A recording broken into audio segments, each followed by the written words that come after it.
weekend, they were able to launch a missile about 4,000 kilometers to Diego Garcia Air Base. Now, when you think about the actual strategic capacity of Iran to behave this way, remember, we've been told by everyone from George Bush to Donald Rumsfeld to now Donald Trump and Pete Hegseth that if Iran could ever have a nuke, they would strike out at us. And that if Iran had missiles that could reach us, they'd be attacking us. Well, apparently Iran had one that could get to Europe. And it's not that they couldn't do it, it's that they weren't doing it. What changed is we attacked them.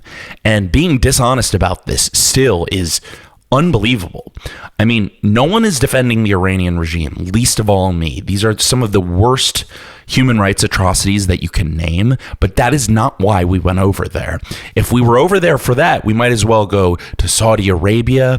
We might as well have gotten involved in any of the number of genocides and human rights violations that have happened all over the world. I will remind everyone that when we left Libya, it became a hellhole of slavery.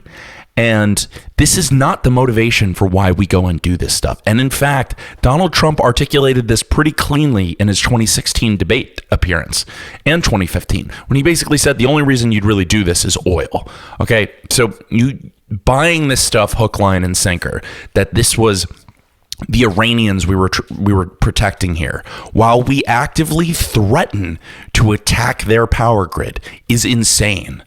Really a next level of insanity. Now, let's just go through some of Trump's comments that have come through in the last couple of days. On Friday, we got a note from Trump from Truth Social where he said effectively that we were winding down, this is the words he used, we were winding down our operations and we had lowered their missile capacities. Okay, so this is what he said on Friday.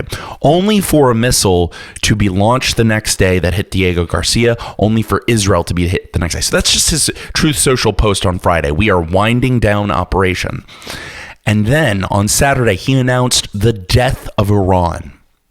The death of Iran is what he said. He said that a 3,000-year-old civilization was basically coming to an end right now under his rule and under, 4 weeks of missile barrages, which obviously was comical.